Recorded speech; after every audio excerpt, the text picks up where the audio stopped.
Bismillahirrahmanirrahim. Assalamualaikum warahmatullahi wabarakatuh. Selamat pagi teman-teman Y5B. Selamat pagi juga Ibu Siska Polastri selaku dosen mata kuliah praktik bimbingan konseling kelompok. Apa kabar teman-teman? Semoga teman-teman dalam keadaan yang baik, sehat, dan bahagia dimanapun kalian berada. Alhamdulillahirrahmanirrahim, kita bisa bertemu kembali nih di pertemuan yang kelima, yang mana pertemuan minggu lalu, pertemuan sebelumnya kita sudah melaksanakan libur akhir tahun. Udah pada liburan ya teman-teman, jadi diharapkan sekarang teman-teman bisa melakukan kuliah dengan semangat yang baru karena sudah selesai liburan. Nah, izinkan saya Nur Bedatul Kolbia atau biasa dipanggil Debbie untuk membuka presentasi dari kelompok 1. Adapun kelompok 1 akan mempresentasikan tentang bimbingan kelompok. Nah, karena di semester sebelumnya kita sudah mendapat mata kuliah bimbingan kelompok, jadi saya rasa teman-teman di sini udah pada paham lah ya tentang bimbingan kelompok.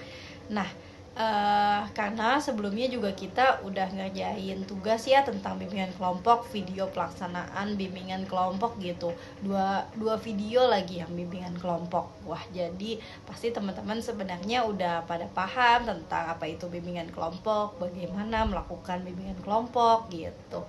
Nah, jadi kelompok 1 hanya akan membahas materi tentang bimbingan kelompoknya, dasarnya aja gitu, dan lebih dalam ke teknik-teknik pelaksanaan bimbingan kelompok, teknik-teknik yang bisa digunakan kalau melaksanakan bimbingan kelompok. Nah, kalau gitu langsung kita mulai saja. Nah, adapun anggota dari kelompok 1, yang pertama ada Alia Rianita Nurhaliza, ada Anggita Sujiarti, ada Cahyaningsi Aris, ada Christine Purwanti, kemudian Dea Iswara Pratiwi, kemudian Iin Cindy Lestari, kemudian Marpudin Ade Apriki, ada Maula Hanifah, ada M. Muhammad Irfan Kamil, ada Nanda Ayu, Nanda Divya Wahyuni, dan Nasuha, dan yang terakhir Nur Betul Kolbia atau Debbie. Nah, baiklah, selanjutnya kita mulai saja presentasi materi pertama yang akan dibawakan oleh Kak Nanda Divya. Nah, kepada Kak Nanda kami persilahkan untuk teman-teman keep on watching. Ya, pengertian bimbingan kelompok dapat diartikan sebagai suatu upaya bimbingan yang dilakukan melalui situasi, proses, dan kegiatan kelompok. Sasaran bimbingan kelompok adalah individu-individu dalam kelompok agar individu yang diberikan bimbingan mendapatkan pemahaman diri, penerimaan diri, pengarahan diri, dan perwujudan diri dalam menuju perkembangan optimal. Sedanayasa dan kawan-kawan 2010, tahun 2010, halaman 30. Dari pengertian tersebut dapat disimpulkan bahwa bimbingan kelompok merupakan salah satu layanan bimbingan dan konseling yang diberikan kepada siswa dalam bentuk kelompok untuk membahas masalah atau topik umum, mengalami masalah yang sama secara luas dan mendalam yang bermanfaat bagi anggota kelompok. Assalamualaikum warahmatullahi wabarakatuh. Perkenalkan, nama saya Insinyur Lestari. Saya dari kelompok 1 Laboratorium BK. Di sini saya akan menjelaskan tahap pelaksanaan bimbingan kelompok atau BKV. Tahap pelaksanaan bimbingan kelompok menurut Prayitno pada tahun 1995 terdiri dari 4 tahapan. Yang pertama yaitu tahap pembentukan, yang kedua yaitu tahap peralihan, yang ketiga yaitu tahap kegiatan, dan yang keempat yaitu tahap pengakhiran. Di sini saya akan menjelaskan hanya 2 tahap, yaitu tahap pembentukan dan tahap peralihan. Tahap kegiatan dan tahap pengakhiran akan dibahas oleh rekan saya selanjutnya. Pertama yaitu tahap pembentukan, merupakan tahap pengenalan antara guru BK atau pemimpin kelompok dengan anggota kelompok. tahap penglibatan diri atau tahap memasukkan diri ke dalam kehidupan suatu kelompok, para anggota saling memperkenalkan diri dan juga mengungkapkan tujuan atau harapan-harapan yang ingin dicapai baik oleh masing-masing anggota kelompok, sebagian maupun seluruh anggota kelompok.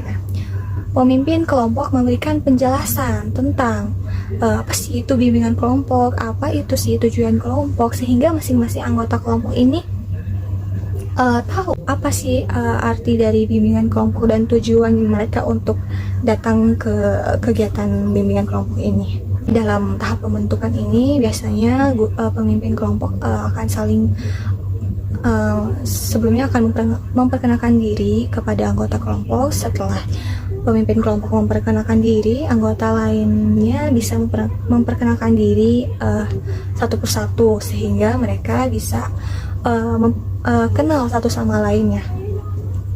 Dan di sini juga pemimpin kelompok memberikan penjelasan tentang apa itu bimbingan kelompok, apa itu tujuan kelompok, sehingga terciptanya pembentukan yang baik atau dinamika kelompok yang baik. Oke, selanjutnya itu tahap peralihan. Tahap kedua atau tahap peralihan merupakan jembatan ya antara tahap pertama dengan tahap ketiga. Nah, ada kalanya jembatan ditempuh dengan amat yang mudah dan lancar.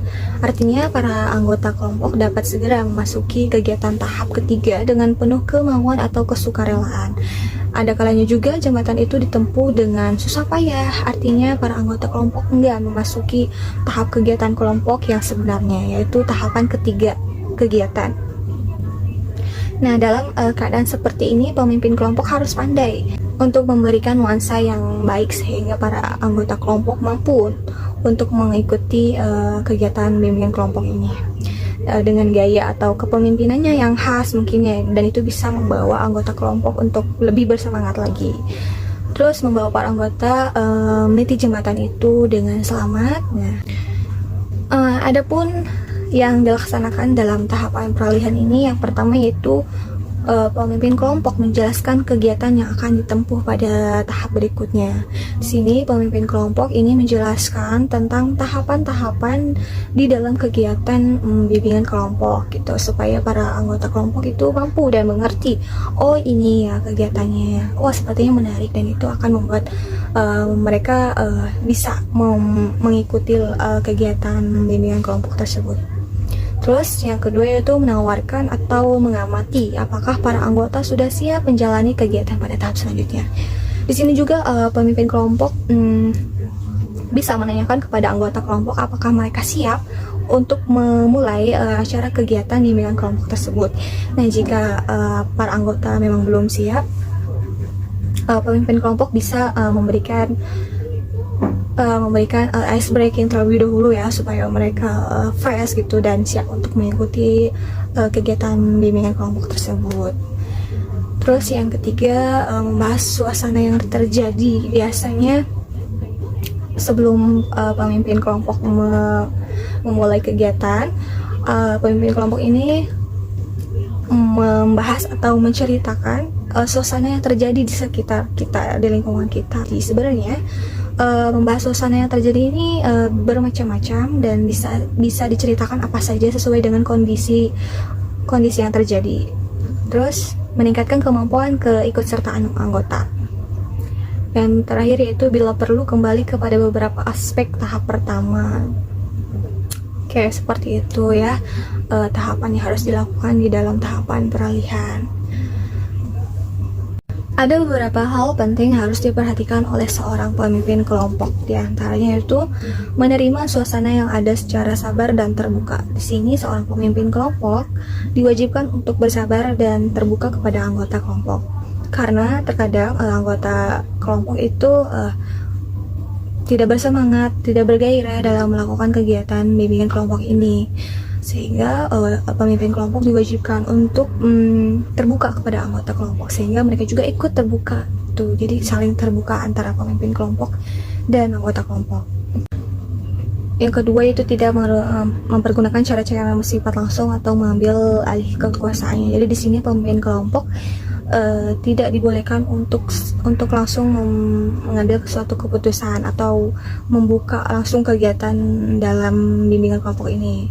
Jadi diharuskan pemimpin kelompok ini mempersilahkan para anggota kelompok untuk membahas suasana yang terjadi sebelumnya gitu.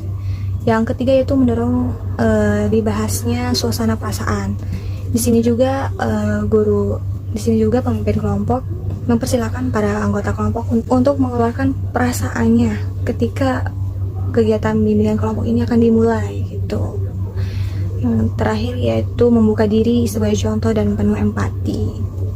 Oke, itu saja mungkin dari tahap pembentukan dan peralihan. Tahap selanjutnya akan dibahas oleh rekan saya. Terima kasih. Baik, selanjutnya yang ketiga ada tahap kegiatan. Tahap ini merupakan inti dari kegiatan kelompok. Maka aspek-aspek yang menjadi isi dan pengiringnya cukup banyak. Dan masing-masing aspek tersebut perlu mendapat perhatian yang sesama dari pemimpin kelompok. Ada beberapa yang harus dilakukan oleh pemimpin dalam tahap ini, yaitu sebagai pengatur proses kegiatan yang sabar dan terbuka, aktif dan akan tetapi tidak banyak bicara, dan memberikan dorongan dan penguatan serta penuh empati. Tahap ini ada berbagai kegiatan yang dilaksanakan, yaitu yang pertama, masing-masing anggota secara bebas mengemukakan masalah atau topik bebas. Nah, lalu yang kedua, menetapkan masalah atau topik yang akan dibahas terlebih dahulu. Nah, yang ketiga, anggota membahas masing-masing topik secara mendalam dan tuntas. Kegiatan selingan. Kegiatan selingan ini bisa jadi kayak ice breaking supaya anggota kelompok atau audiens atau juga klien tidak bosan dalam mengikuti kegiatan bimbingan kelompok ini. Lalu kegiatan tersebut dilakukan dengan tujuan agar dapat terungkapnya masalah atau topik yang dirasakan, dipikirkan, dan dialami oleh anggota kelompok. Selain itu, dapat terbahasnya masalah-masalah yang dikemukakan secara mendalam dan tuntas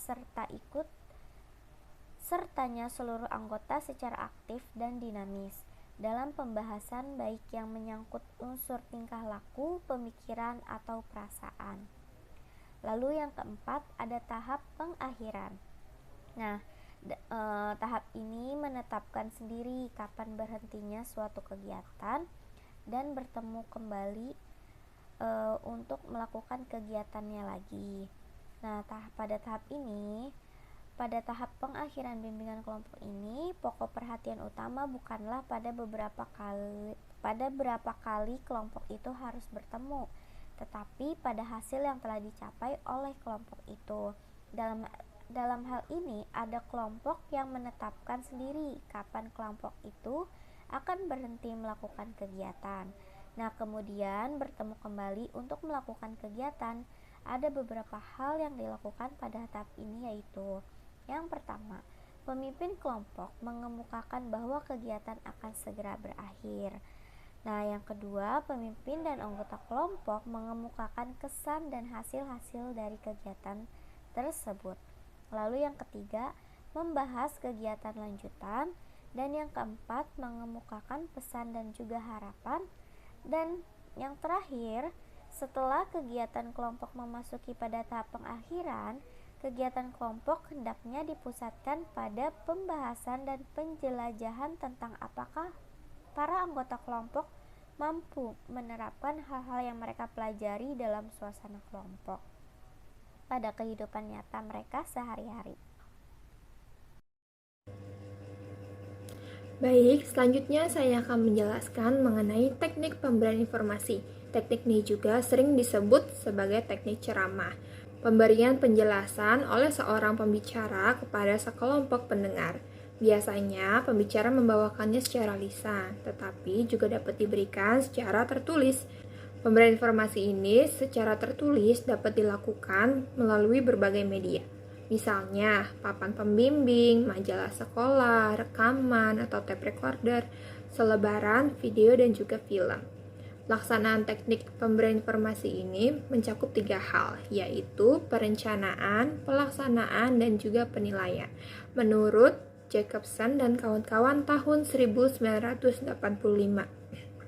Untuk keuntungannya, teknik ini dapat melayani banyak orang, tidak membutuhkan banyak waktu sehingga lebih efisien, tidak terlalu banyak memerlukan fasilitas untuk melaksanakannya, mudah dilaksanakan bila dibandingkan dengan teknik yang lain. Apabila pembicara pandai menggunakan gambar dengan kata-kata, bahannya akan menjadi lebih menarik. Sedangkan untuk kelemahannya, sering dilaksanakan secara monolog, individu yang mendengar kurang aktif, serta memerlukan keterampilan pembicara dari seorang pembicara. Terima kasih. Baik, selanjutnya saya akan menjelaskan teknik diskusi kelompok. Menurut Thohirin, teknik ini merupakan suatu cara di mana siswa memperoleh kesempatan untuk memecahkan masalah secara bersama-sama. Setiap siswa memperoleh kesempatan untuk mengemukakan suatu masalah. Saat melakukan diskusi ini, siswa diberi peran-peran tertentu, seperti pemimpin diskusi, notulis, dan yang lainnya menjadi anggota kelompok. Dapat disimpulkan juga bahwa diskusi kelompok ini suatu kegiatan di mana setiap anggota kelompok memiliki kesempatan yang sama untuk menyumbangkan pikiran atau ide-ide dan pendapat yang dimilikinya untuk memecahkan sebuah masalah tersebut. Selanjutnya tujuan diskusi kelompok. Yang pertama ada mengembangkan pengertian terhadap diri sendiri, untuk mengembangkan kesadaran tentang diri sendiri, untuk mengembangkan pemandangan baru mengenai hubungan antar manusia. Diskusi kelompok ini merupakan salah satu teknik bimbingan kelompok yang penting. Hampir semua teknik bimbingan ini menggunakan diskusi sebagai cara kerjanya. Contohnya, ada permainan peran, karya wisata, permainan simulasi, pemecahan masalah, dan pemahaman diri melalui proses kelompok. Dalam menggunakan metode diskusi ini, ada beberapa hal yang harus diperhatikan. Menurut Sabri, yaitu yang pertama, harus mempersiapkan perencanaan diskusi. Tujuan diskusi ini harus jelas agar pengarahan diskusi lebih terjamin. Peserta diskusi harus memenuhi persyaratan tertentu dalam sifat diskusi itu sendiri.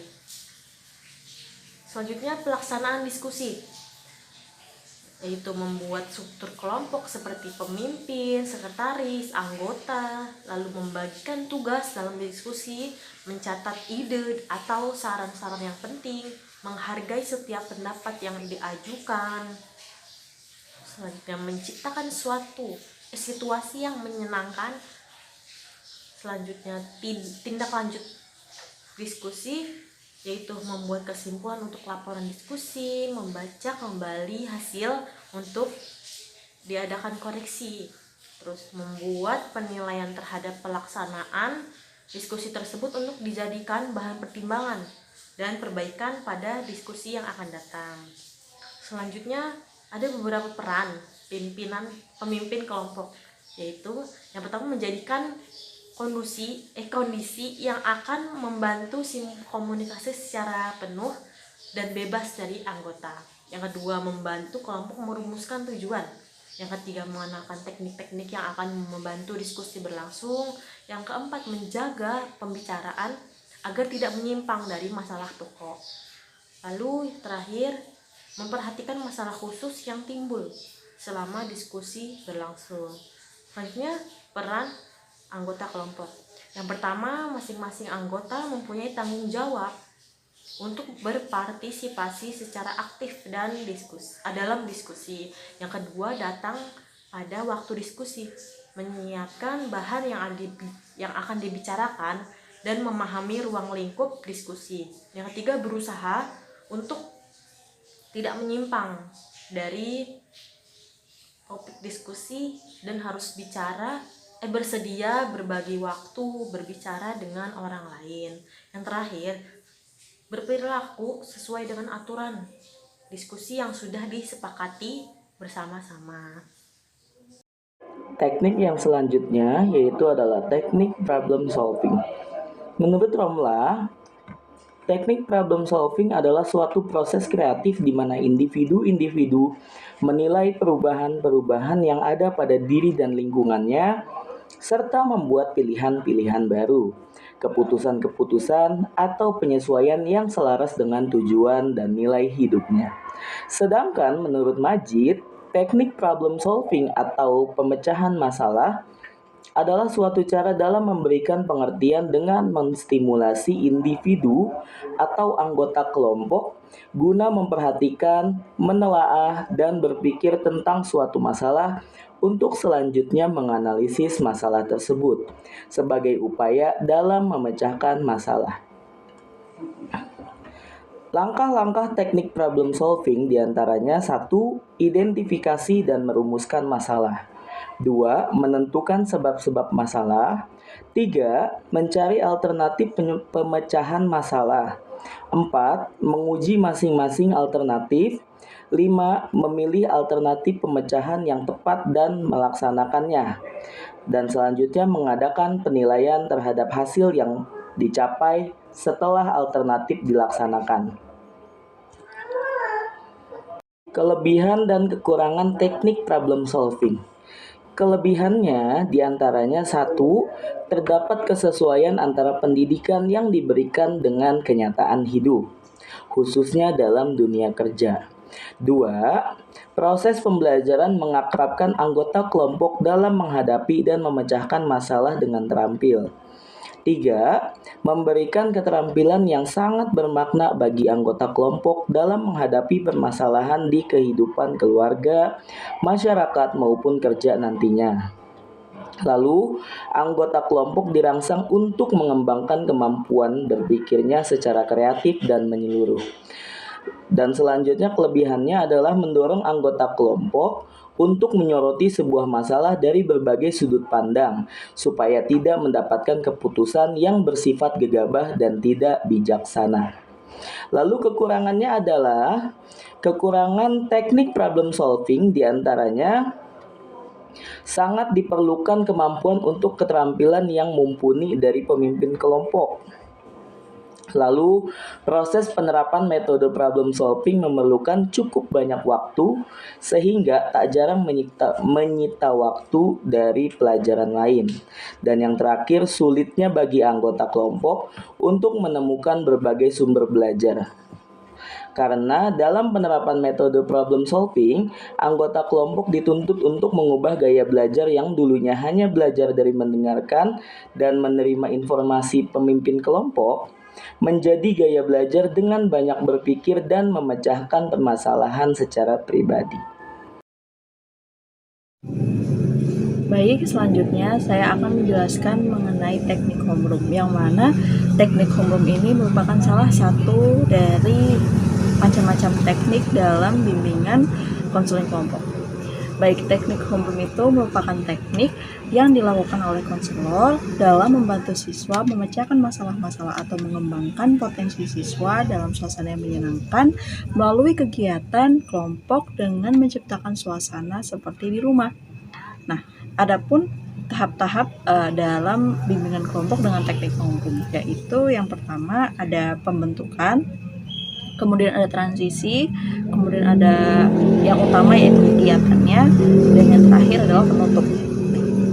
Nah, di dalam tahap pembentukan nantinya baik itu konselor dan para klien itu akan melakukan berbagai hal. Yang pertama, untuk konselornya itu akan menyiapkan ruangan atau kelas ya untuk untuk dilaksanakannya proses bimbingan konseling kelompok tersebut, dan kemudian menghubungi para siswa dari berbagai kelas dengan jumlah 8 sampai dengan 10 orang untuk berkumpul. Nah, kemudian siswa yang telah dikumpulkan ini dipilih berdasarkan kesukarelaan mereka untuk mewakili dari tiap-tiap kelas. Jadi untuk memilih para anggota pun tidak bisa sembarangan, karena kita perlu menyesuaikan bagaimana kondisi siswa tersebut. Apakah siswa tersebut dengan sukarela mengikuti kegiatan bimbingan kelompok atau tidak? Karena hal tersebut nantinya akan mempengaruhi kegiatan bimbingan konseling kelompok. Nah, itulah kenapa perlu adanya seleksi terlebih dahulu. Walaupun sudah dipilih oleh konselor sebelumnya dari 8 sampai 10, dan itu tetap harus dipilih berdasarkan dengan kesukarelawan tadi. Oke, selanjutnya adalah tahap peralihan.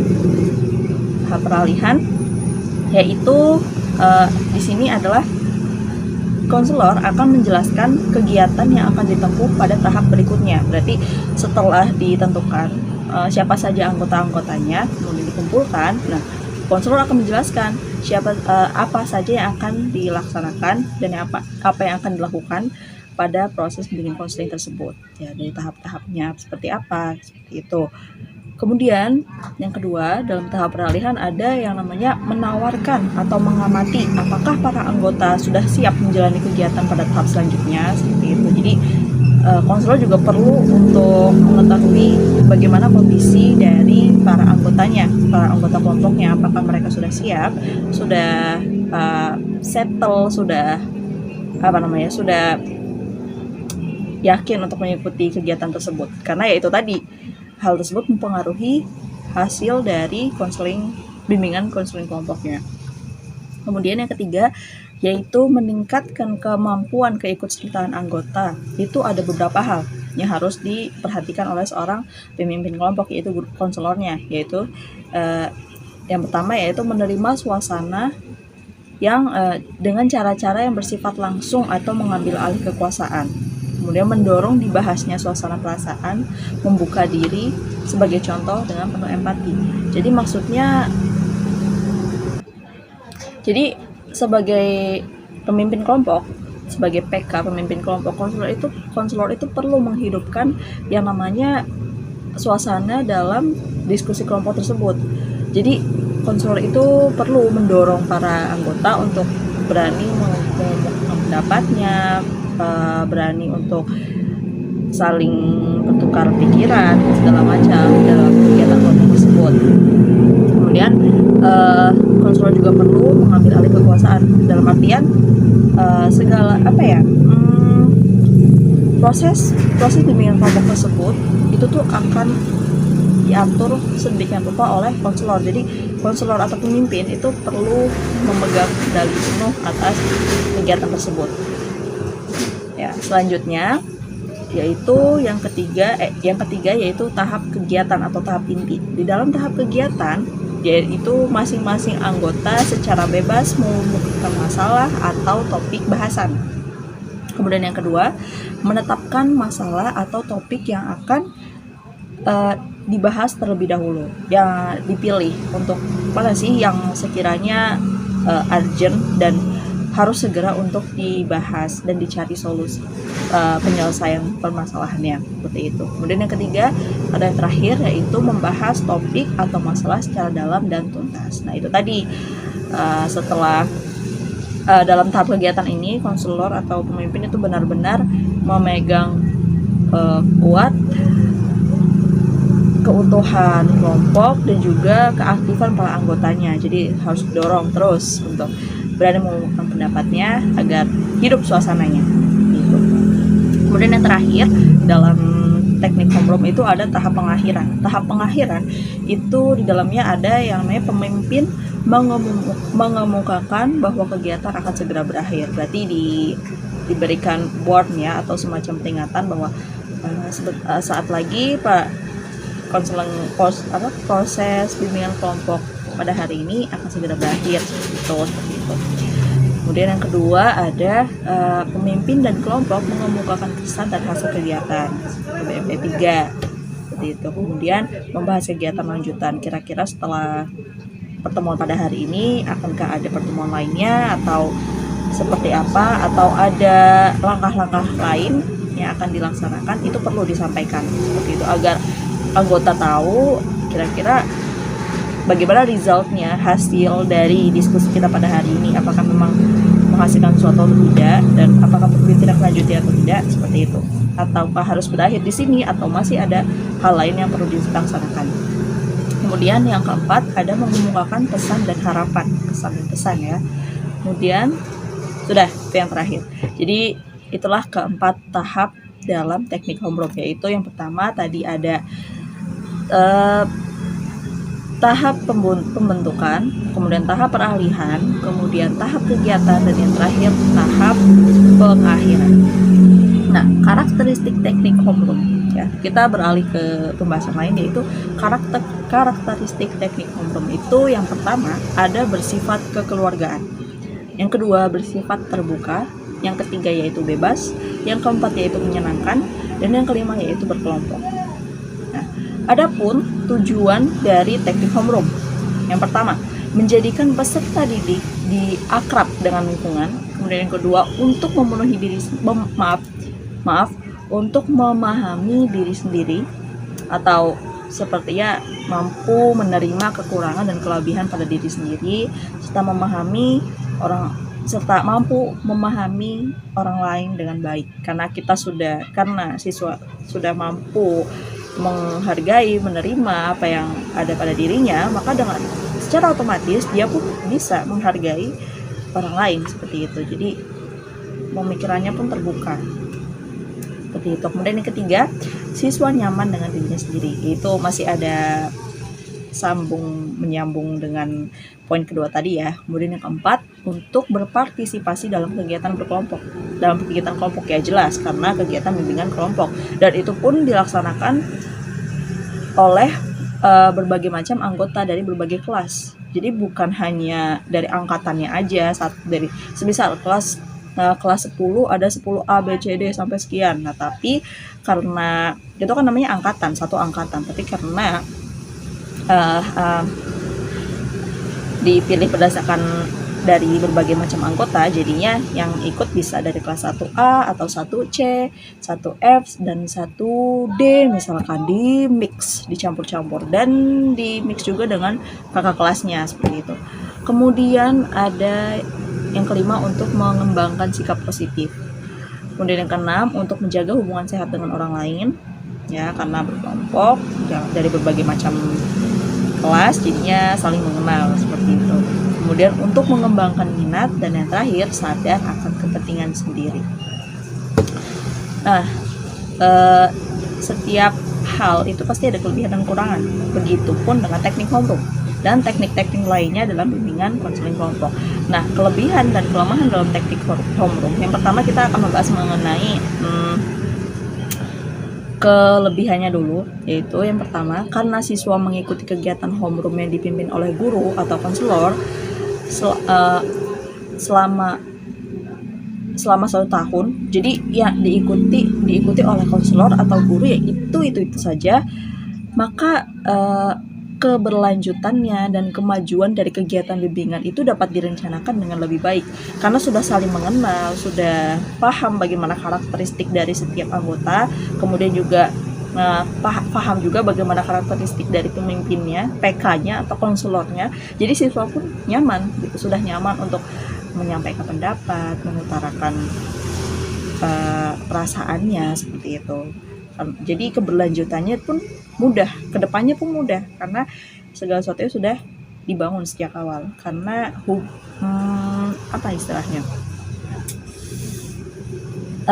hubungan keakraban itu sudah terbentuk sejak awal seperti itu. Kemudian yang kedua, kelebihan yang kedua dari teknik homeroom itu adalah waktu yang lama dalam mengikuti kegiatan homeroom memungkinkan untuk membina kepercayaan dan kohesivitas kelompok, yang merupakan elemen-elemen penting untuk bimbingan kelompok yang efektif.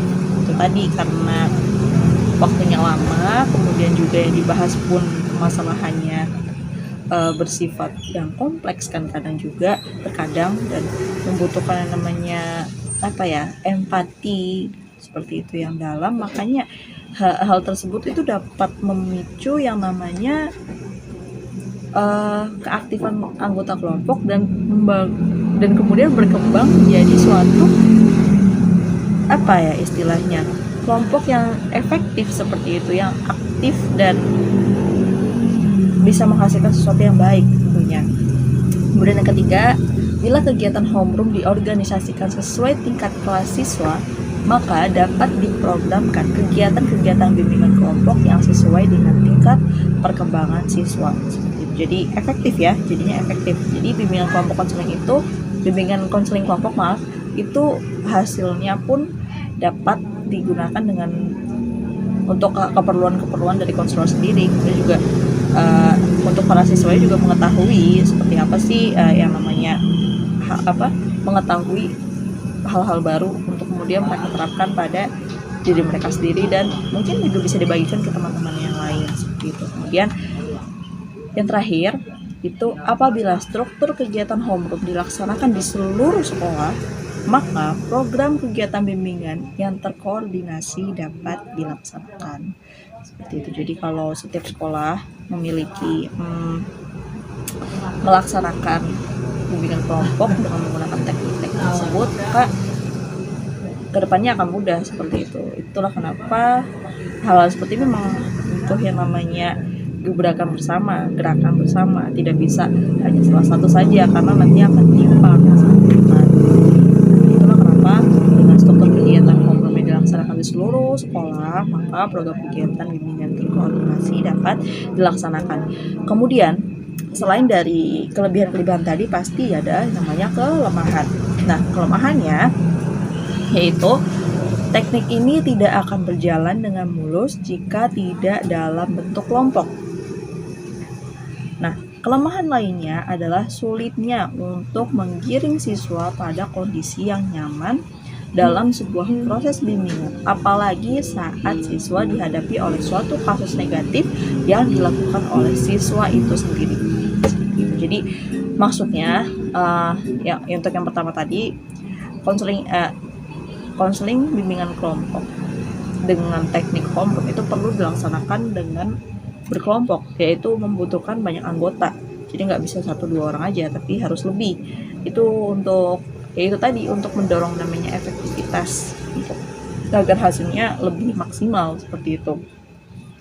Kemudian kelemahan lainnya adalah sulit menggiring siswa pada kondisi yang nyaman dalam sebuah proses bimbingan, apalagi saat siswa dihadapi oleh suatu kasus negatif yang dilakukan oleh siswa itu sendiri. Jadi misalkan dalam sebagai konselor kita memanggil salah satu kelas, kita memanggil anggota kelompok. Nah, kemudian ternyata di salah satu anggota kelas yang kita jadikan sebagai anggota bimbingan kelompok itu di kelasnya mungkin ada yang namanya kasus yang terjadi di salah satu anggota kelas dari anak tersebut, dan itu pasti akan memicu namanya rasa ketidaknyamanan dia untuk berbicara lebih banyak tentang kasus tersebut, karena melibatkan nama baik kelasnya misalkan, ataupun melibatkan nama baik temannya, seperti itu, teman seangkatannya. Karena dalam anggota kelompok itu kan dari berbagai anggota kelas lain kan, jadinya pastinya mereka merasa tidak nyaman. Aduh, angkatan saya nih dipertaruhkan namanya seperti itu, dan akan dibahas di sini, seperti tidak nyaman sekali kayak gitu. Seperti itu kira-kira. Baik teman-teman. Adapun yang lainnya yaitu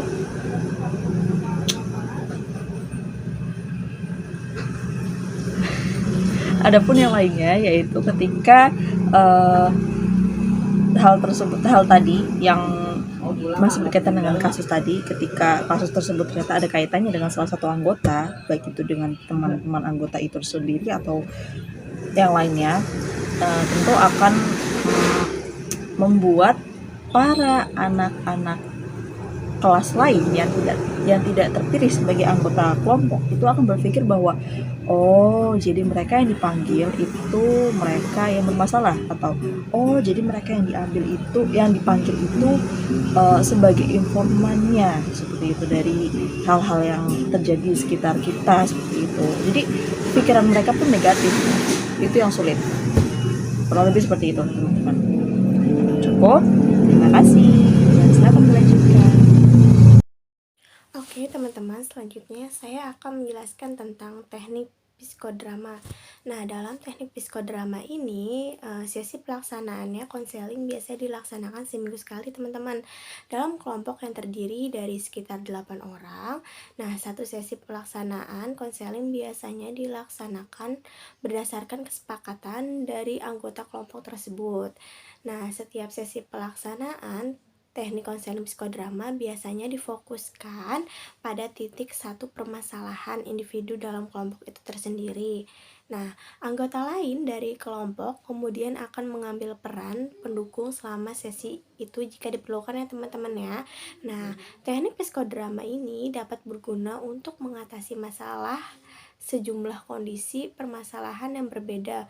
Kemungkinan bermanfaat untuk menyelesaikan permasalahan orang yang memiliki kondisi yang mempengaruhi citra diri, emosi, dan suasana hati. Nah, beberapa kondisi atau masalah termasuk seperti gangguan makan, masalah identitas, gangguan suasana hati, atau duka, dan segala macam.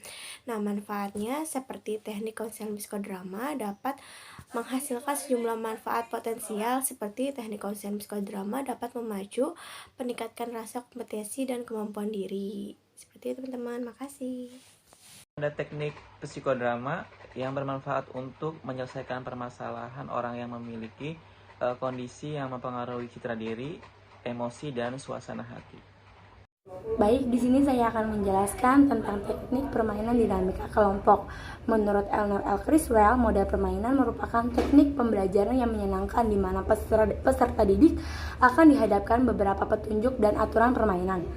Nah, menurut Meike dalam bukunya, bermain dan permainan menyatakan bahwa belajar dengan permainan memberikan kesempatan kepada anak untuk memanipulasi, mengulang-ulang, menemukan sendiri, bereksplorasi, mempraktekkan, dan mendapat bermacam-macam konsep tentang pengertian yang tak terhitung banyaknya.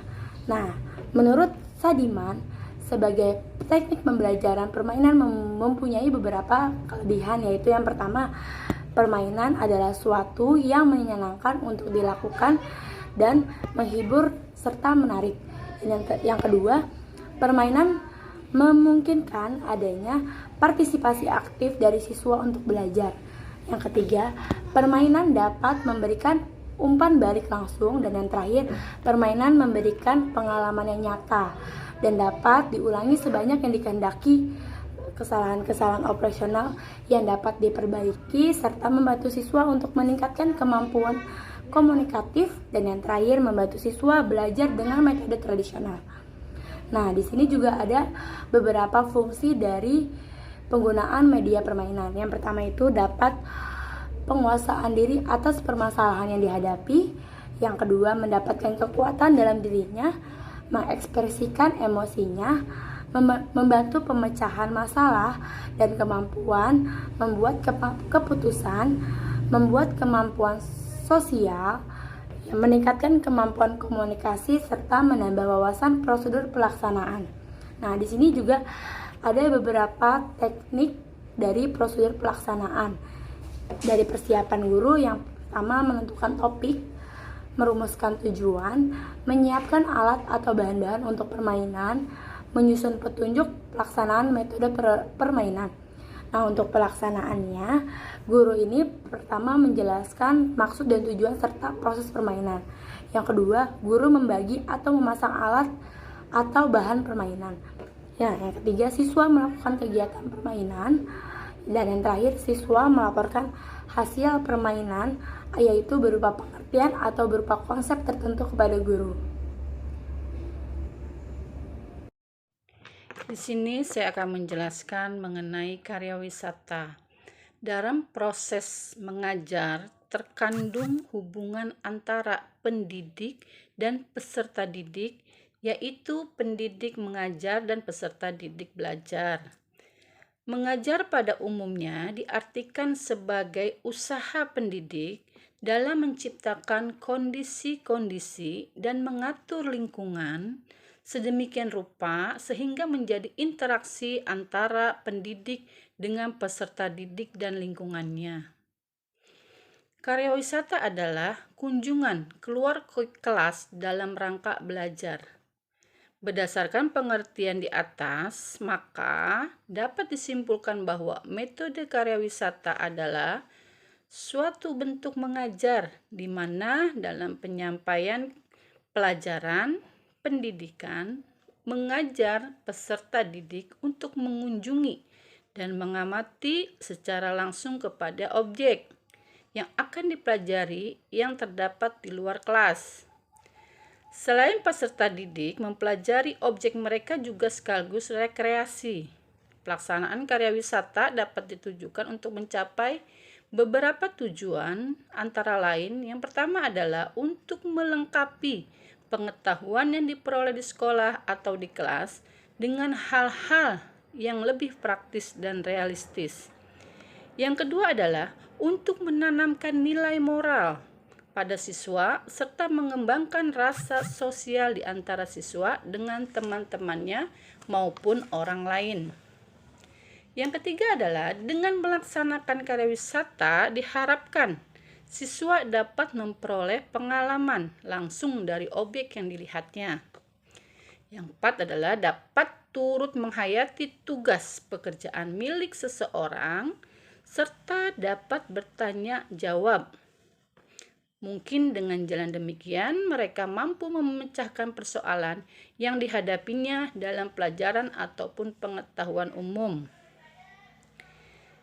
Dengan teknik karya wisata, guru mengajak siswa ke suatu tempat atau objek tertentu untuk mempelajari sesuatu dalam rangka suatu pelajaran di sekolah.